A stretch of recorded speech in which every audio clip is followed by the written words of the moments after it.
नमस्कार। आज मो सहित अच्छा कालू भाई जे कि स्वाभिमान माटी पर लड़ाई कर बाइक कालू भाई लगे केमी लगे कालू खंडे तो कालू भाई जुआड़ जी बर्तमान आस रास्ता साइड जो देखिलु कालू भाई माने विजय हम गोटे समीकरण चलती जिते असंतुष्ट जिते विभिन्न दल सब आप सपोर्ट कर रास्ते कौन आप माने लोकप्रियता कौन लोकप्रियता साधारण ताकि राजनीति छोट पदवी सरपंच मिले 95 स्टार्ट कर 82 स्टार्ट करते कोऑपरेटिव बैंक साधारण बोर्ड मेंबर भी स्टार्टिंग आज जाए मुझे बोर्ड डायरेक्टर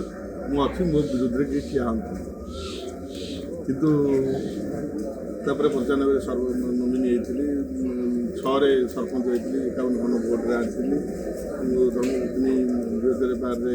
सरपंच थे 12-17 एमती सब कार्यक्रम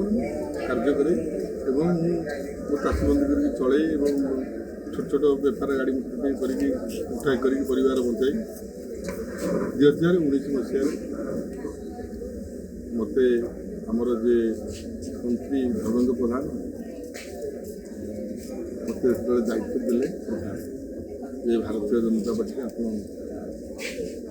मिशंतु और कम करूँ कारण से दायित्व देवार भी गोटे रहस्य अच्छी थे अमित शाह जाते ब्रह्मपुर गोटे स्वागत करने तेणु 15,000 लोक नहीं गोटे स्वागत मणिपुरा चक्र करते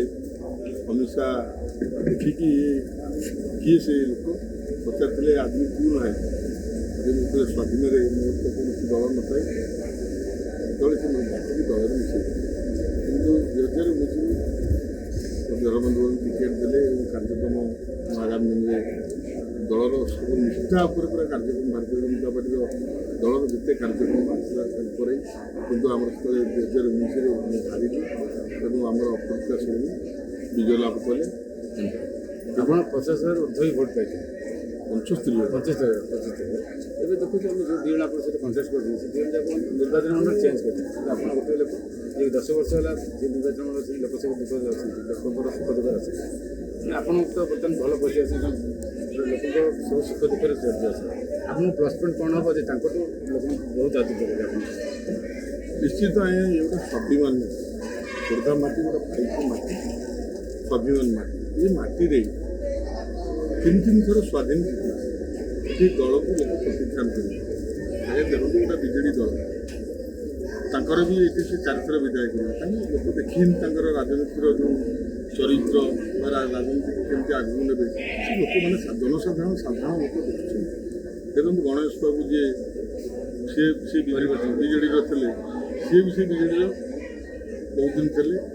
सी भी गोटे परिवर्तन करके आउटा दलू माल अच्छे लड़ाई कर सी आउ गोटे दल को आस ये लोक चाहती गुड़िक जाक भल लोक नुह कि कालू जन बदल लोक पार्टी घर पिला गरीब पिला ताकू आम करूँ लोक आपे आपे मुझे करूँ जगन्नाथ सीटा करूँ समझते शुणु लोक मिशंती दरकार पड़े भी बिल कम करके लोक डाक यार के सत्यता अच्छे निश्चित आज्ञा मुझे बिल एवं कम करूँ धान कर चलती दायित्व कर बिल कम कर सका उठे बिल 2-3 घंटा बुली कम तो करें आम तो बयस हेल्ले से बयस कम नहीं जहाँ भी हेल्ले बिल जगह यहाँ है से बिल भितर बुलू आसू और लोकों पाखे सदा दीर्घ 10 वर्ष है मोर भोटर भाई भौणी मान अच्छी जी जो प्रोग्राम को मत डाक 21 धरी मुक्त पर्यंत जमी नवीन स्कीम करेंगे मुझे समस्त भोट जाए वन मैन शो नवीन दल आप सिंगल प्रोजेक्ट सिंगल ना नवीन बाबू दलर नुह मु सिंगल से जो टाइप कार्य करती जमी विकास चिंताधारा से नहीं मु लोक पाखे सेमती खोर्धार कौन कौन समस्या रही है जीते कौन कौन मुद्दा नहीं खोर्धार समस्या देखो कैबिनेट सहर देखो बड़ बड़ जिला गोटे है बड़ बड़ अफिस् ये नहीं आम 4 लाइन चाटिकिया रोड नहीं देखो जल चाषी जल सूचना ना खोर्धार गोटे देखो आप नरणगढ़ केतटा पंचायत जगन्नाथ महाप्रभु विजय जमी हो जमीर ଗୋଟେ ଝିଅଟିଏ ପୁଅଟିଏ ବାହା କଲେ ଗୋଟେ ଆବାସ ଯୋଜନା ହେଇପାରୁନି ମାନେ କାଗଜପତ୍ର ଦେଲେ ଜଗନ୍ନାଥ ବିଜୟ ଠିକ୍ ଏମିତି ଆବାସ ଯୋଜନା ହେବ ସବୁ କହୁଛୁ ଆଗାମୀ ଦିନରେ ଲୋକ କହୁଛନ୍ତି ଯେ ବର୍ତ୍ତମାନ କେମିତି ତାର ଜମିର ମାନେ ଯାହା ଜମି ତା ନାଁରେ ଗରିବ ଲୋକର କେମିତି ହେବ ସେଥିପାଇଁ ଆପଣ ଦେଖନ୍ତୁ ଗୋଟେ ଘେରବନ୍ଧ ଆମର ଏଇଠି ଗୋଟେ ଗାଁ ଅଛି ଶ୍ରଦ୍ଧାପୁର ସେଠି ବନ୍ୟା 100, 200, 500, 1000 ଏକର ବିଲ ବନ୍ୟା ହେଇଯାଉଛି ଏଠି ଗୋଟେ ଘେରବନ୍ଧ ଦିଆର ଦରକାର ବହୁ ନେତା ଆସିଗଲେଣି ପ୍ରସ୍ତୁତି ଦେଇକି ସେ ନେତା ଆଜି ଯାଏଁ 25 ବର୍ଷ ଶାସନ କଲା ପରେ ସେ ହେଇପାରୁନି ଦେଖନ୍ତୁ ଗୋଟେ ଜଳସେଚନ କେନାଲ ରାଜୁଆ ବାରିଦରେ ହେଇଥିଲା 1000 ଏକର ବିଲ ମାଡ଼ିବ ପାଣି ସେ ବି ଏପର୍ଯ୍ୟନ୍ତ ହେଇପାରୁନି ଟାଙ୍ଗିରେ ଜଳସେଚନ ଟାଙ୍ଗି ବ୍ଲକରେ କୌଣସି ଟିକିଏ ଜଳସେଚନ ନାହିଁ ପିଇବା ପାଣି ବି ମିଳୁନି ସମସ୍ୟା ସମାଧାନ ବୋଲି ଆଶା କରିବ ସମାଧାନ ନିଶ୍ଚିତ ହେବ ଲୋକଙ୍କ ସାଙ୍ଗରେ ମୁଁ ରହିବି ସାଧାରଣ ଲୋକ ଯେତେବେଳେ ମୋତେ ଜିତେଇବେ ତାଙ୍କର ଯାହା ସମସ୍ୟା ଥିବ ମୋ ଜୀବନ ଦେଇକି ଲଗେଇ କାମ କରିବି ମାନେ ସ୍ୱାଧୀନ ଜିତିଲେ କ'ଣ ଜଳ ଜିତିଲା ପରେ ନା ସ୍ୱାଧୀନ ଲଢ଼ିବେ ନିଶ୍ଚିତ ମୁଁ ସ୍ୱାଧୀନରେ ରହିବି ମୋ ଲୋକମାନେ ମୋତେ ଯିଏ ଜିତେଇଥିବେ ଯେଉଁ ଦଳକୁ କହିବେ ମୁଁ ସେ ଦଳକୁ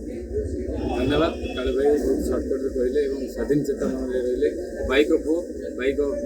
ମାନେ ମାଟିର ଜନ୍ମ ଗୋଟେ ଅନୁରୋଧ କରନ୍ତୁ ଆପଣଙ୍କୁ ଭୋଟ ଦେବା ପାଇଁ ଭୋଟ ମୁଁ ମୋ ଖୋର୍ଦ୍ଧା ନିର୍ବାଚନ ମଣ୍ଡଳୀର ସମସ୍ତ ଗୁରୁଜନ ମା ମୋର ଭଉଣୀମାନେ ମୋର ଯୁବକ ଭାଇମାନଙ୍କୁ ମୁଁ ସମସ୍ତଙ୍କୁ ନମସ୍କାର ହେବି ଏବଂ ମୋ ପ୍ରତି ଯେଉଁ ଅନ୍ୟାୟ ହୋଇଛି ସେ ଅନ୍ୟାୟର ପ୍ରତିଶୋଧ ଲୋକମାନେ ନେବେ ମୁଁ ଏତିକି କହି ଜଗନ୍ନାଥଙ୍କୁ ନେବି ବିଜେପି ଅନ୍ୟାୟ କରିଛି କେମିତି ଭାବୁଛନ୍ତି ମାନେ ଆପଣ ତ ମାନେ କାହାକୁ ଦାୟୀ କରିବେ ଆପଣ ଏଥିପାଇଁ ଜଗନ୍ନାଥଙ୍କୁ ମୁଁ କହୁଛି ଏତିକି ପ୍ରାର୍ଥନା କରୁଛି ଯେ ଅପରାଜିତା ଷଡ଼ଙ୍ଗୀ ଗୋଟିଏ ଲୋକ ମୋ ଟିକେଟକୁ କାଟିଲେ ଏବଂ ସେ ପଇସା ପତ୍ର ନେଇ ସେ ଟିକେଟକୁ 2-3-5 କୋଟି କ'ଣ ବେପାର କଲେ ମୁଁ 2 କୋଟି ବୋଲି ଶୁଣୁଥିଲି କିନ୍ତୁ ମୋ ଟିକେଟ୍ କଟିଲା ନହେଲେ ମୁଁ ତ ଗ୍ରାଉଣ୍ଡ ଲେଭେଲରେ ଦଳର ଯାହା କାର୍ଯ୍ୟ ଦେଇଛି ଦଳ ମୁଁ ତ 5 ବର୍ଷ ଆଗ କଲି ଏବଂ ଟିକେଟ୍ ଦେଇଥିଲା ମୋତେ ଦଳ ଏବଂ ମୋତେ ଟିକେଟ୍ 2 ଦିନ ମାନେ ଅଛି ମୋ ଟିକେଟ୍ ବି ରାଜ୍ୟ ଯେତେବେଳେ ସାଙ୍କସନ୍ କରିକି ମୋତେ ଦେବା ପାଇଁ କିଛି ବ୍ୟସ୍ତ ହନେଇ ଦେବେ କହିଲେ ଇଏ ତାପରେ ଯାଇକି ଜେପି ନାୟକରୁ ଲେଖିକି ମୋ ଟିକେଟ୍ ଦେଖିଲେ ଶେଷ ମୁହୂର୍ତ୍ତରେ ଆମେ ଦେଖିଛୁ ପାର୍ଟି ଅଫିସରେ ଆପଣ ଯେଉଁ ଆପଣଙ୍କ ବିରୋଧରେ କ୍ୟାଣ୍ଡିଡେଟ୍ ଥିଲେ ସିଏ ବି ଆପଣଙ୍କୁ ମିଶ୍ରଣ ପରେ ଆପଣ ଥିଲେ ଆପଣ ବହୁତ ହସ୍ପିଟାଲ ଥିଲେ କ'ଣ ହେଲା ଆପଣଙ୍କ ହଠାତ୍ ମାନେ ଆପଣ ଟିକେଟ୍ କେତେ ତାକୁ ଦେଲେ ଯେତେବେଳେ ଟିକେଟ୍ ତାଙ୍କୁ ଦେବା ତାଙ୍କର ଡିଲ୍ ହେଇଛି ଆଗରୁ ମୁଁ ସେତେବେଳେ ତ ଜାଣିନି ଯେତେବେଳେ ସେ ଗୋଟେ ସଭାରେ କହିଲେ ଆମର ଅଛି ଲ୍ୟାଣ୍ଡ ପଞ୍ଚାୟତରେ ମୁଁ ଗଣେଶ ବାବୁକୁ ଆଣିଛି ଆଉ ଏଠି ଖୋର୍ଦ୍ଧାର ଦାୟିତ୍ୱ ଦେଲି ସେଠୁ ଦାୟିତ୍ୱ ଦେଲି ଯାହା କହିଥିଲେ ତାପରେ କହିଲେ ଯେ ଏଠି ଗଣେଶ ବାବୁ ବିଧାନସଭା କ୍ୟାଣ୍ଡିଡେଟ୍ ଯେତେବେଳେ ଡିକ୍ଲେୟାର କଲେ ତା ପରଦିନ ମୋ କର୍ମୀ ଭାଇମାନଙ୍କୁ ଡାକିଲି ଏବଂ ପାର୍ଟି ଅଫିସରେ ଯାଇ ଗୋଟେ ଦରଖାସ୍ତ ଦେଲି ଯେ ଏଇଭଳି ଯଦି ଅପରାଜିତା ଷଡ଼ଙ୍ଗୀ ଟିକେଟ୍ ବାଣ୍ଟୁଛନ୍ତି ତାହେଲେ ଆମକୁ କହିବା କଥା ଯଦି ସିଏ ବାଣ୍ଟୁଥିଲେ ଆମେ ତାଙ୍କ ପାଖରେ ରହିଥାନ୍ତୁ ଆମେ ରାଜ୍ୟରେ ଦଳ ଫଳ ନାହିଁ କିନ୍ତୁ ରାଜ୍ୟରେ ସେ କାହାକୁ ମାନୁନାହାନ୍ତି କି ରାଜ୍ୟ ତାଙ୍କୁ ମାନୁ କେହି କାହାକୁ ମାନୁନାହାନ୍ତି ଏଥିରେ ଦଳ କ'ଣ ଆମେ ବହୁତ ଭାରତ ଜନତା ପାର୍ଟି ଗୋଟେ ଭଲ ଦଳ ସୁପଳିତ ଦଳ ମୋତେ କାହିଁ ଲାଗୁନି ଆଜ୍ଞା ସୁପଳିତ ଦଳ କେଉଁ ଜିଲ୍ଲା ସଭାପତି ରାଜ୍ୟ ସଭାପତି କେହି କାହାର ନୁହେଁ ଧନ୍ୟବାଦ କାଳୁ ଭାଇ ଆମେ ଆଶା କରିବା କାଳୁ ଭାଇ 2024 ଜିତନ୍ତୁ ଏବଂ ଜଣେ ଭଲ ସ୍ୱାଧୀନ ଚେତା ଭାବେ MLA ହୁଅନ୍ତୁ ଏବଂ ଆମର ବିଧାନସଭା ଜଣେ ରହିଲି ନମସ୍କାର।